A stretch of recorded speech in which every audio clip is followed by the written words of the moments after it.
Jangan lupa like, comment, and subscribe channel YouTube TVRI Bengkulu dan nyalakan lonceng notifikasinya.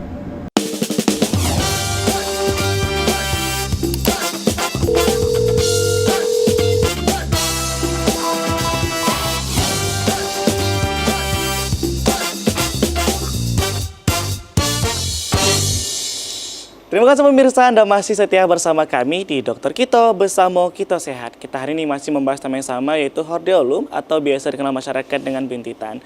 Masih bersama donor sumber kita, yaitu Dr. Lisa Naomi dan juga Dr. Bella Dina Citra. Ini kita lanjut lagi dok ya, mengenai stadium dan juga perbedaan dengan kalazio tadi dok ya. Iya, oke. Kita akan lanjut ya ke perbedaan kalazion sama hordeolum tadi. Tadi kan kita udah bahas tuh banyak ya tentang hordeolumnya sendiri.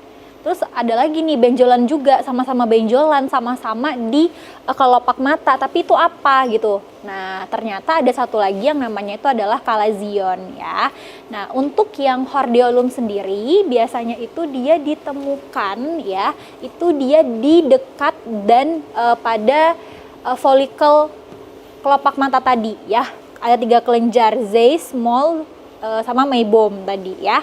Nah, kalau misalnya dia kalazion, itu dia ditemukannya juga sama, tapi dia lebih banyak itu yang benar-benar kelopak atas mata. Kalau tadi kita lihat si hordeolum itu dia ada eksternal sama internal ya, tergantung letak dari 3 kelenjarnya. Tapi kalau dia kalazion itu lebih banyak pada kelopak mata yang atas gitu. Terus selanjutnya penyebabnya ini yang paling penting ya, bedanya.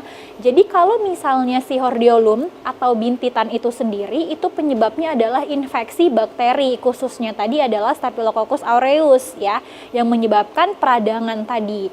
Nah, dia juga si bakteri ini dia akan menginfeksi folikel-folikel yang ada di kelopak mata tadi.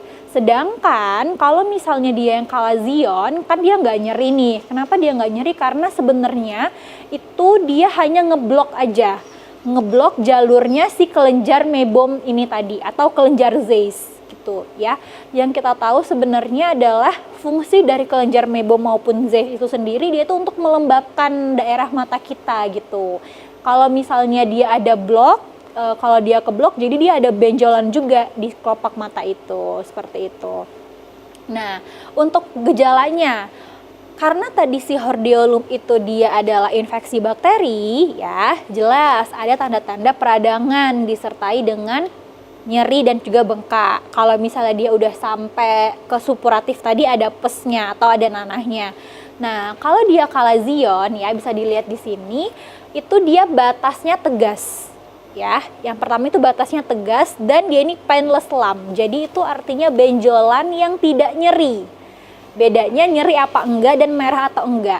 Kalau kalazion kelihatan ya di sini ya, tuh di kelopak mata dia tegas batasnya. Kalau dipegang itu dia nggak nyeri gitu. Tapi sama-sama benjolan juga. Dan bikin nggak nyaman juga. Betul, dan bikin nggak nyaman juga, apalagi untuk estetika ya, kayak untuk foto kenapa, iya kelihatan banget ada benjolan gitu. Makanya nanti kalau misalnya pemirsa di rumah memang ada sama-sama benjolan di kelopak mata, itu nyeri nggak gitu ya. Kalau misalnya dia nggak nyeri berarti bisa ke kalazion namanya gitu.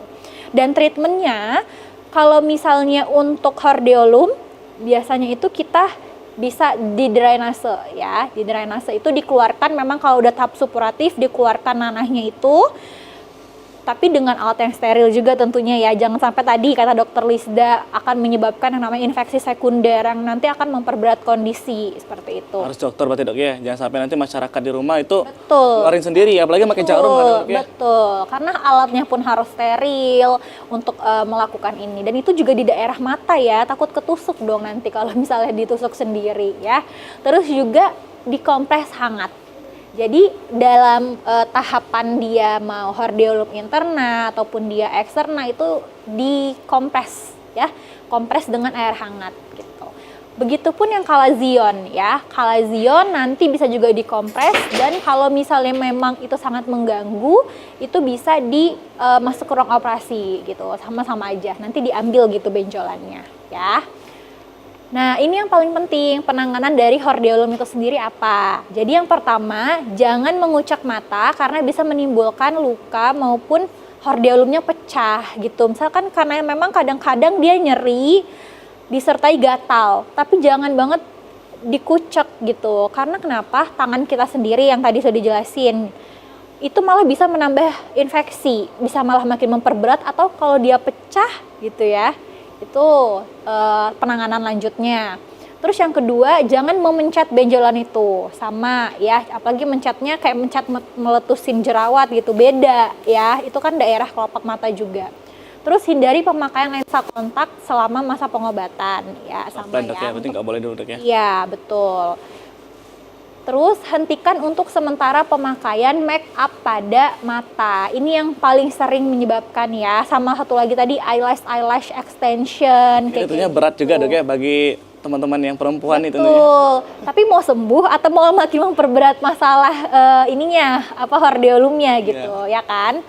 Nah, kalau misalnya memang sudah ada nih, udah masih tahap-tahap infiltratif nih, misalnya kayak kemerahan, nyeri bengkak, maka tapi belum ada plusnya nih, maka segera kompresnya dengan apa? Dengan air hangat ya. Berapa kali? 3 kali selama 10-15 menit.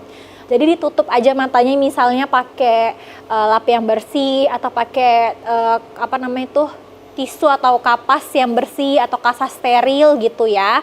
Itu boleh pakai air hangat 3 kali selama 10-15 menit. Itu juga bisa mengurangi kemerahannya, bengkaknya gitu ya, sehingga dia nggak juga masuk ke tahap yang supuratif nantinya.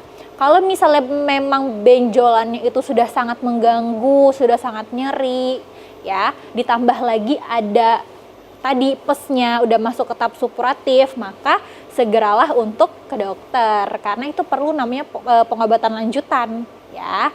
Dan untuk pengobatannya sendiri pun biasanya nanti akan dikasih antibiotik, karena kalau misalnya dia sudah sampai ada infeksinya gitu ya, ada antibiotik itu sendiri harus dengan resep dokter gitu, dan penggunaannya nggak boleh sembarangan aja gitu. Nanti ada obat yang untuk tetes matanya, bisa disalep juga bisa, seperti itu ya.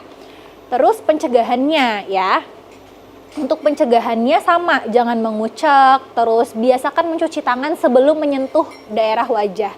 Tadi hand hygiene itu memang benar-benar penting ya.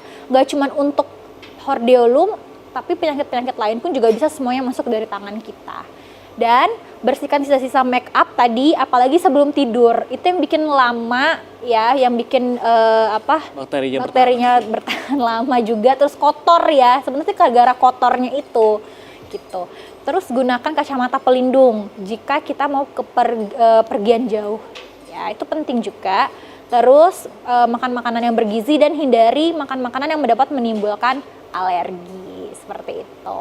Ada banyak sekali dok ya tips-tips dan juga tadi penyebab dari penyakit ini. Boleh duduk lagi dok, udah selesai dok ya? Oke. Ini kadang yang sering terjadi pada masyarakat, tentu kita kan paling ingin cepat sembuh dok ya, karena memang itu kan nggak nyaman, apalagi untuk estetika tadi.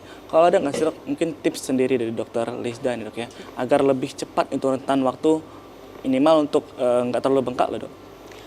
Sebenarnya balik lagi ke pencegahan tadi ya, sebaiknya sih sebelum bengkak ya, artinya sebelum kita terpapar oleh bakteri itu. Nah gimana caranya ya, tadi sebenarnya yang paling utama tuh kuncinya di hand hygiene sebenarnya, karena semua sumber infeksi itu ya benar ya dok ya, hampir masuknya itu adalah dari tangan kita, karena apa-apa kan kita tuh tangan ya yang pertama ya, ada sesuatu di wajah diambilnya dengan tangan, ada sesuatu di badan, di kulit diambilnya dengan tangan gitu. Terus kalau kita nggak menerapkan, karena hand hygiene itu bukan sekedar kucek selesai gitu, enggak, itu yang salah. Mungkin selama masa pandemi COVID banyak masyarakat yang sudah hafal ya langkah-langkah 6 langkah cuci tangan itu seperti apa gitu. Nah itu sebenarnya harus diterapkan. Jadi bagaimana cara supaya dia tidak terlalu bengkak, ya balik ke higienitas pribadi. Yang paling penting dok ya, kebersihan dok ya, apalagi tangan ini sumber bakteri yang banyak sekali dok ya. Kita akan bahas lagi mengenai hordeolum ini. Untuk pemirsa di rumah jangan kemana-mana, kita akan hadir lagi setelah jeda pariwara berikut ini. Tetaplah bersama kami di Dokter Kito.